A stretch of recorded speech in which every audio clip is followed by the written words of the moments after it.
Last week I met a very incredulous gentleman, a taxi driver. I was in this taxi cab, and after a few blocks he said to me, "Say, you wouldn't happen to be, would you?" And I said, "Yes." And he said, "I wonder how I could ever convince anybody that you were in my cab." Well, I said, "Come to the office, and I will autograph a book for you. And then you can show them the autograph." He said, "They won't believe that you autographed. They will think somebody else did." And he said, "I want to show them when you're on television. I never get to see you on television. I have to earn my living, and Tuesday night I'm out hacking." I said, "All right, here's $5. Next Tuesday night at 8 o'clock, you go into a bar. You give $1 to the bartender and ask him, give him that as a tip. And then the $4 is to pay for not driving your hack for a half hour.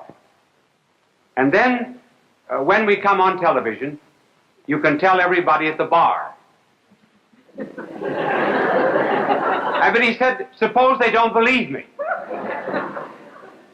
Well, I said, "I tell you what I will do. Next Tuesday night, I'll tell the story. Then they'll have to believe you. Now I've paid my debt."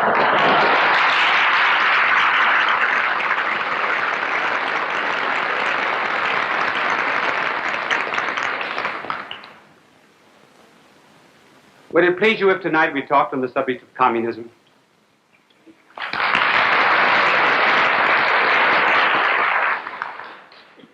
And the reason we're going to talk about it is because there's considerable confusion in our American life about communism. There's much emotional hate of communism and not very much thinking and reasoning about it for a long time, and even at the present time. Americans generally judge communism by Russia's foreign policy. Now, communism is not to be judged by Russia's foreign policy. If it is, well, then when Russia's foreign policy is favorable to the United States or the Western world, we're apt to believe that communism is good. And when Russia's foreign policy is unfavorable to the Western world, then we fall into the mood of believing that communism is wrong. It is well to realize that communism is wrong independently of Russia's foreign policy. In this particular telecast, we will outline for you, and inasmuch as we have communist listeners and we attempt to appeal to all listeners, we'll give them a little lesson in communist philosophy. And then for the benefit of the Americans, we'll tell you what is wrong with their philosophy. The two basic principles of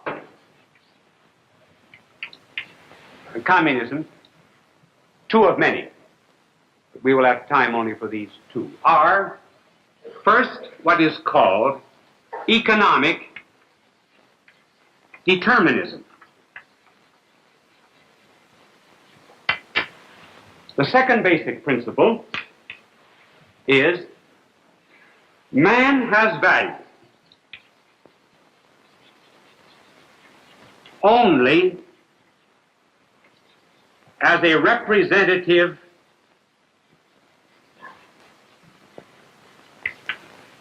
of an economic class.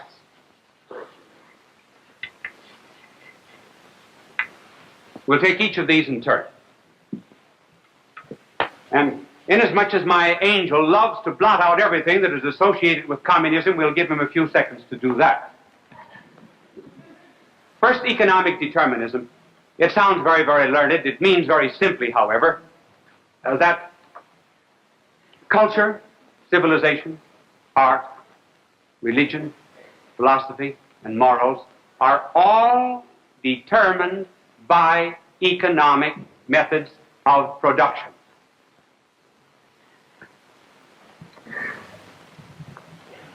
My angel is just barely getting out of the way here, I see. You see, he has an extra large wing spread, about 21 inches.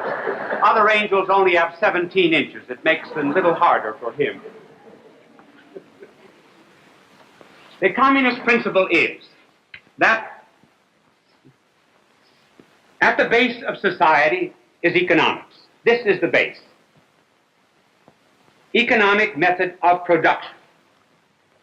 And everything else, literature, art, morals, politics, religion, all are based upon the methods of production. For example, if your method of production at any given period of history is based upon private property, such as we have here in our democracy, or what we call private enterprise, the communists argue that your literature, your art, your morals and philosophy are all a superstructure and are ultimately based upon economics, but of and by themselves have no value. For example, your literature must be what kind of literature, the communists say? A defense of private property. Your morals. Morals are based upon economics, and hence, well, your commandments, the communists would say, are based on private property. Take, for example, the 7th and 10th commandments. Thou shalt not steal, and thou shalt not covet thy neighbor's goods. Communists say, can't you see that these two commandments are based upon private property? Stealing implies that particular method of production. So does the commandment not to covet your neighbor's goods. Politics, then, is based upon economics. You get a particular kind of a state which defends private property. Religion is based upon it. It's an opium, the communists say.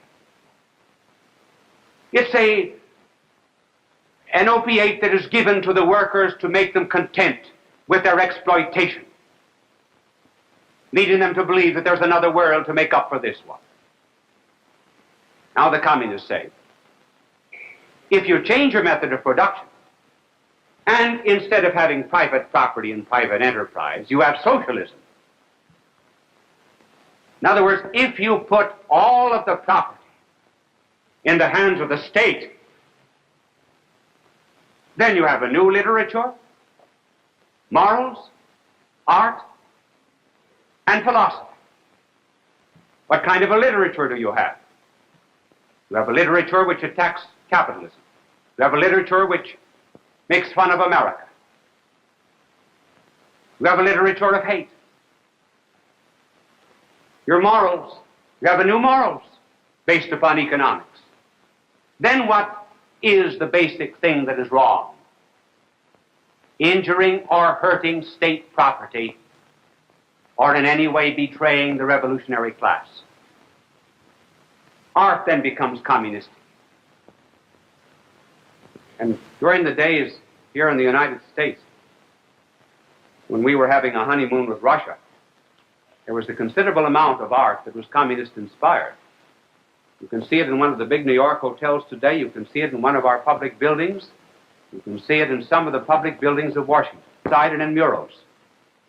Art in which there are pictures of big, tremendous, muscular men with little heads pushing wheels. No brains, no freedom, just production. Man is an economic tool. This is what is known as economic determinism. In other words, economics determines everything. What is the fallacy? Well, the first fallacy with economic determinism is that Karl Marx, who studied philosophy and who should have known better, confused what is known as a condition and a cause. For example, a window is a condition of light. But a window is not the cause of light. We are willing to admit that economics, to some extent, does determine, does condition literature and art. But it certainly does not cause literature and art. The fallacy of Marx was to make condition equal determination, which was a logical fallacy. Not only is it logically wrong, it's historically wrong. If economics is the cause of culture, why is it that in the pre-Christian era, on the one hand, you had the great Hebrew civilization, and on the other hand, you had, for example, a civilization like the Babylonian, the Chaldean, and others. These civilizations were totally different in kind. They had different religions, different moral concepts, this being the highest moral concept that was now on demand in the pre-Christian era. But their economic methods of production were identical. Therefore, economics does not cause the difference in cultures. Take, for example, the Christian era.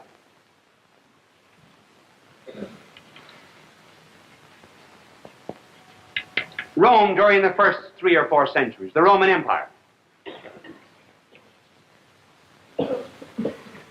had exactly the same economic method of production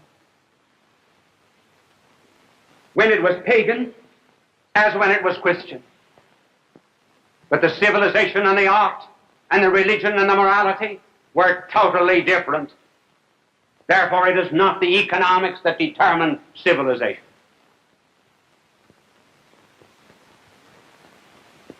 See, economics has gone to the head of the communists almost like wine to an empty stomach.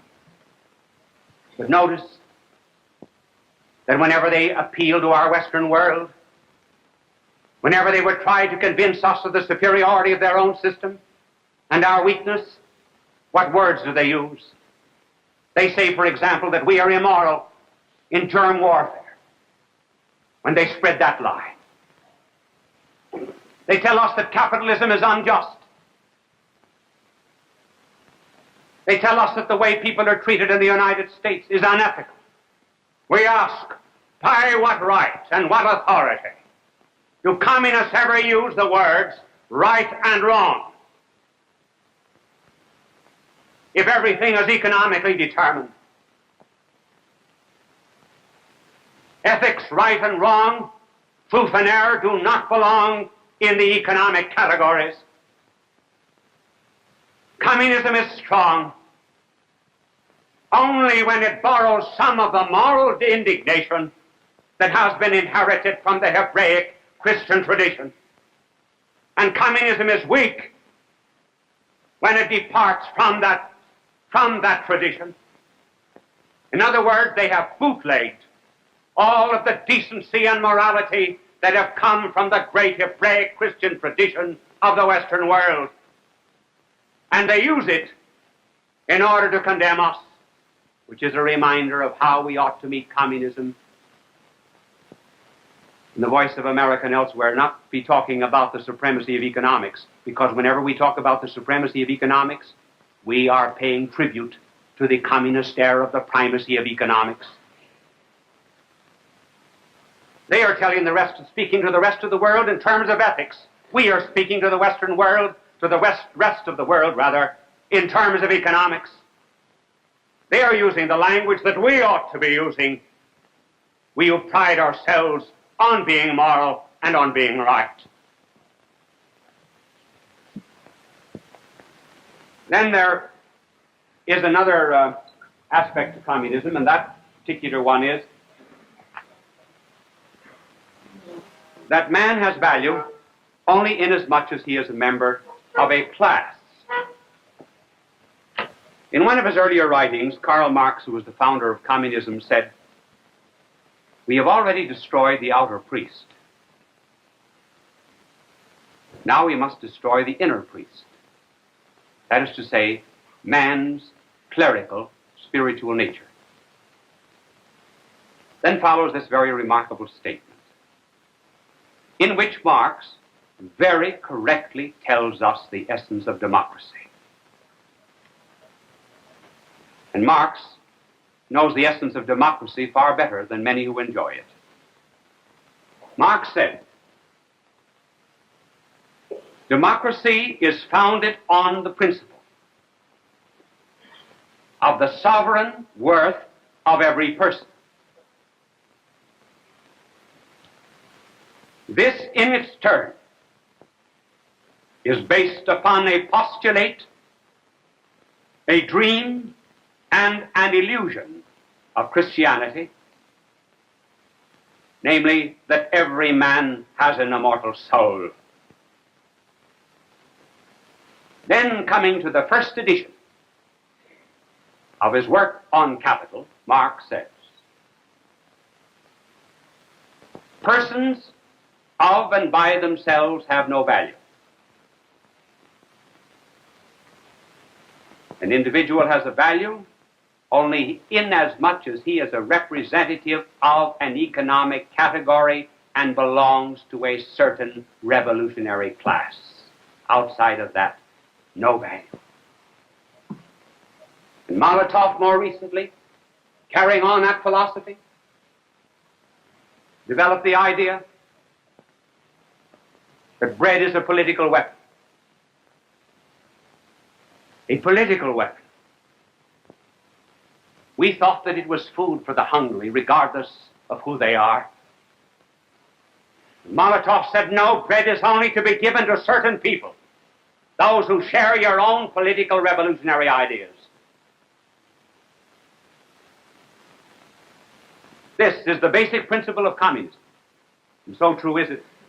Remember, some years ago, Haywood Broun told me there was a cartoonist on one of the communist sheets in New York. And the cartoonist developed cancer, was unable to work, and Haywood Broun went to the communists and asked them if they would not give him some pension or help pay his hospital bills, and the answer that he received from the communists was, he's of no use to us, he no longer is a member of a revolutionary class, and therefore for us he does not exist. That was good communism, but it's not good humanitarianism. That explains liquidation. The individual has no value. What it actually is an application to the human order of what prevails in the lower realm of biology, where individuals perish in order that the species may survive. An individual fly, an individual gnat, an individual ant is of no consequence in the lower biological orders. What is of importance is the species. Marx and communism have taken that notion out of biology, lower biology, and applied it to man, and says that what happens to an individual man is of no consequence. What is of importance alone is the revolutionary class, namely the species, communism. That explains what we have seen and read about in Korea, namely the communist tanks running over the bodies of their wounded. No one would ever take them out of the path of any of their great machines,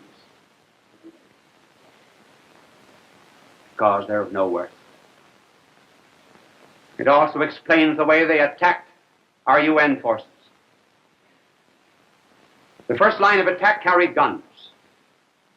The second line of attack would carry mattresses, throw themselves upon barbed wire, be shot. The second group would also come up unarmed, and the third group would have guns. We in democracy would never do that to men. Every man is precious. Every soldier is precious. And this liquidation, man in the modern world, is not going to be met just simply by protests of horror. It means that we have to recognize the evil of this particular philosophy and begin affirming in the United States not just mass culture. We perhaps have had too much of that, namely an emphasis upon humanity, as Hitler put the emphasis upon race, as Mussolini put it upon nation, and as the communists are putting it upon a class. It is now high time to affirm in education, in politics and everywhere else, the sovereign worth of the individual. And that means that man has to get back to the true democratic concept, which Marx recognized, namely that every man is a soul. What we are attempting to do now in our Western world is to preserve the fruits of Christianity without its roots. That cannot be done. And what is unfortunate is that we of the Western world have the truth, but we have no zeal, we have no fire. What has happened to the great patriots, to our great champions of righteousness? The communists have stolen the Pentecostal fires. They have the zeal, but no truth. And we with the truth must also have heat and passion and fire, the kind of fire that the Savior came to cast upon the earth.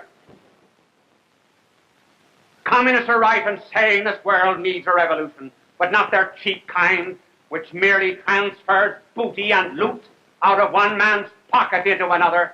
We need the kind of a revolution in the United States and in the rest of the world that will purge out of a man's heart pride and covetousness and lust and anger and envy and gluttony and sloth. In other words, the true battle against communism begins within the heart of every single American. It means the recovery of our own great tradition, of our belief in God, of an affirmation in politics and in economic life. Don't shoot now. Wait until he starts talking, then shoot him. Listen, I must tell you a story. It's an ecumenical story. It's about a priest and a rabbi. They met in a train in Ireland. They were alone in the compartment, and the priest said to the rabbi,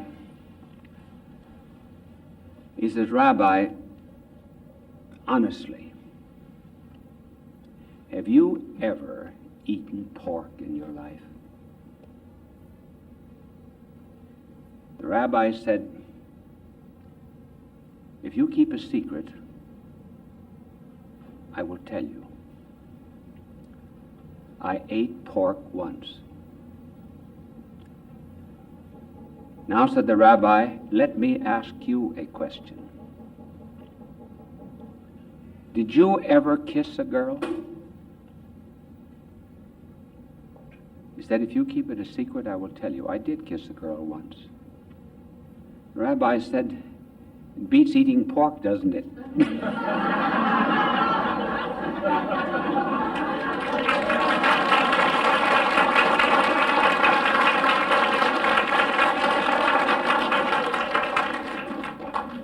Those are the kind of stories you can tell about religions that doesn't get anybody into trouble.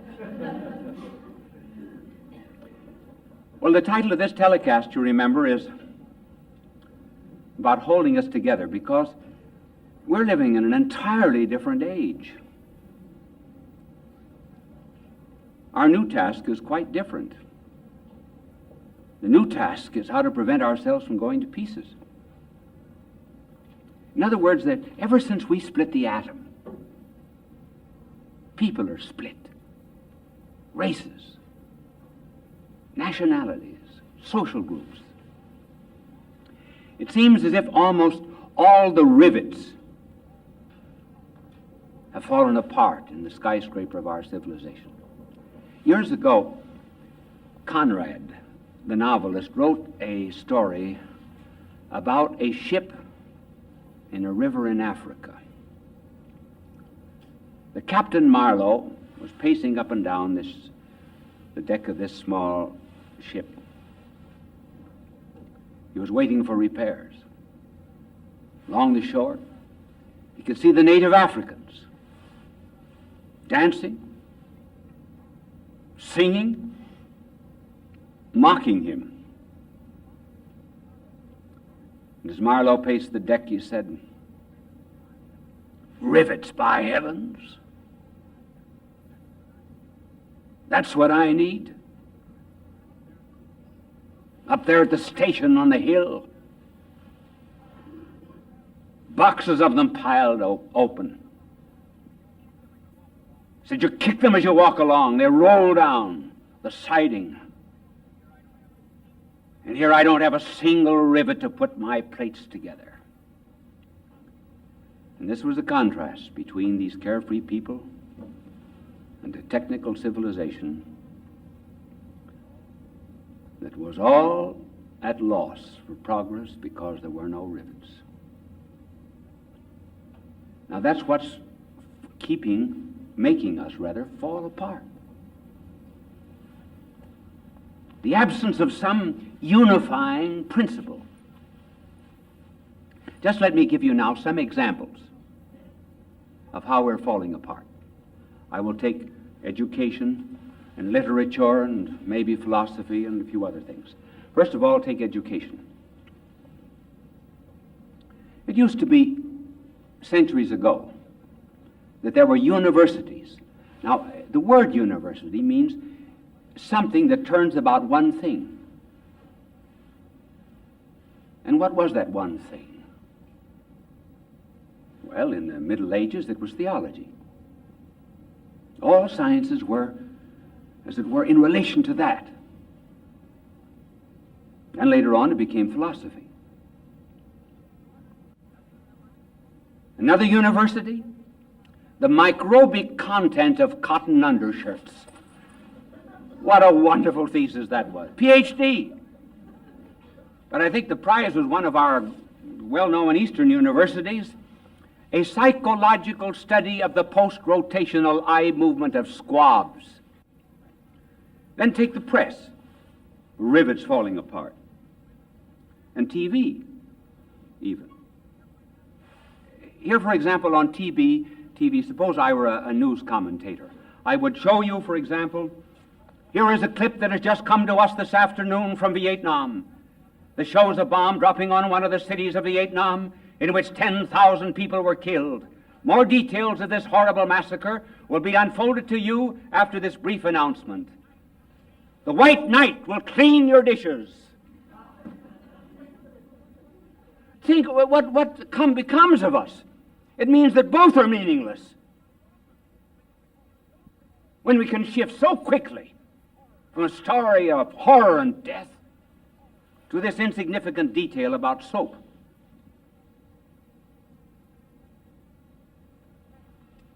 Then the press is interested in getting your opinion and yours, everybody's opinion. Not because of the opinion itself, but to set it in contrast with someone else's opinion. So, as long as there's conflict, there's news. What's the purpose of opinions? Are we trying to develop a meaning and a philosophy of life? And this has so much affected personalities that today many minds have no unifying pattern of life. They read one book, maybe a bestseller, and they say, oh, this is a great idea. And they lay down the railroad tracks on which they will move. Then next week they read another book, and they tear up those tracks. They were a materialist last week. Now this week they begin to be an idealist. And as life goes on, they never have one goal or one purpose. No rivets in life. Now this is serious. If this were a class in school, in a university, I would go more into detail. But just let me go through famous writers and thinkers and give you their concept of this rivetless civilization. 200 years ago, de Tocqueville, who wrote a great deal about America and who foresaw America, said Americans are going to be superficial. They'll be interested in the surface of things and will not get down to depths. Then if you take those who have made a study of Grecian democracy, what made it fail, the Middle Ages, what made it fail, our contemporary civilization, you get always the same answer. There was nothing to hold civilization together. For example, Jaeger. Those of you who are in the university probably have read Jaeger. His work on Padaya, which Jaeger shows that the Greek democracy of the pre-Christian times went to pieces just as soon as it lost its gods, its faith, and its myths. Collingwood wrote about the Middle Ages. Collingwood said that the Middle Ages went to pieces just as soon as it lost its faith. Politics and economics, he said, began to be independent of theology and morals and ethics. Philosophy was separated from theology, and the unity of civilization decayed. In our modern times, Reinhold Niebuhr compares our civilization to Babel, in which he says men are confused. Each one is trying to make himself a god, and finally eventually to reach the heavens. And the attempt fails. And Toynbee wrote 10 volumes called A Study of History. And he says that our age is suffering from a schism of soul. That is to say, we've lost all of our unity, and we're like the pyramid builders. What, he said, was Egypt trying to do when it built the pyramids? It was trying to forget the slavery of people. And so upon all of that forced labor was erected this monument to resist decay, and it became the very basis of decay itself. I wonder if going to the moon, $77 billion a year in preparation for war, is not another Babel.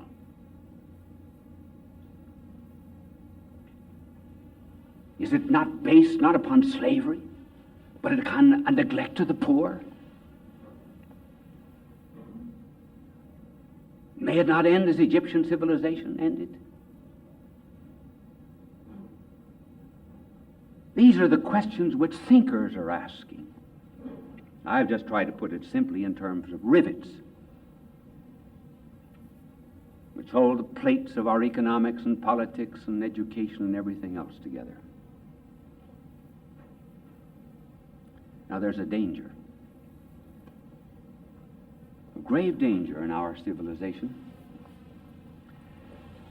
Today the catchword is freedom. Someday we'll explain the 3 ways in which freedom can be understood. But freedom today is interpreted as license, as freedom from law, not freedom for something. When you have a culture fissioned, split up, and divided, and minds without any goals, you have chaos, which is becoming more and more apparent in civilization. What is the danger? The danger is that there may come along someone who will attempt to get us out of this chaos by creating some kind of maybe totalitarian state. In other words, a dictatorship arises in order to organize the chaos that was created by too much freedom. As a Russian writer put it, who had been through the communist revolution, and if you keep these words in mind, they may help to interpret future civilization. Unlimited freedom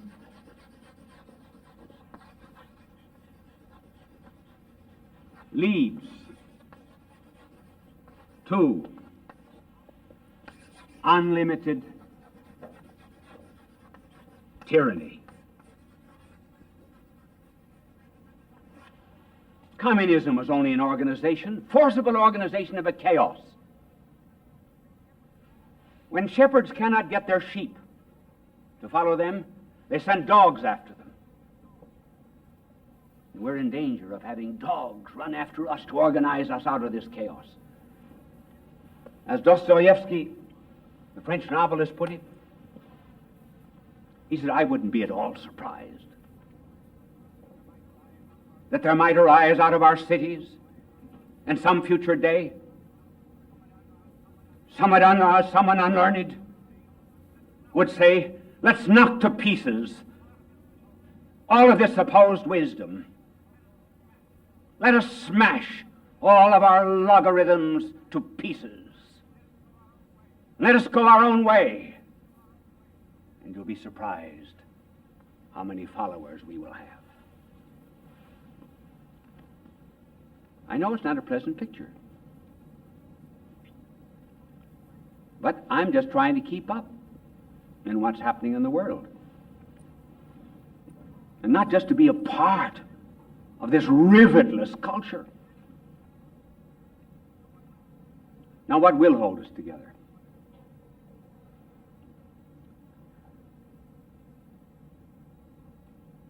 Knowledge? No, not knowledge alone. We have indeed eaten of the tree of knowledge, the knowledge of good and evil. We've picked off the fruit, and now we're eating the leaves.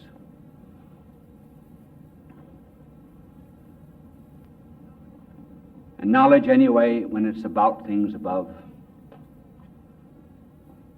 always demands that we break up those noble things to fit our poor intelligences.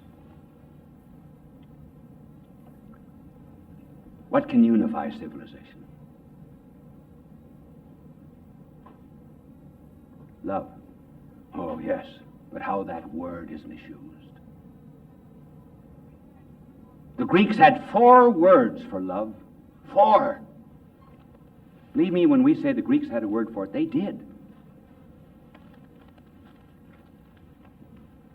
Someday I may give a telecast on those 4 words. But today, we have only 1 word for love.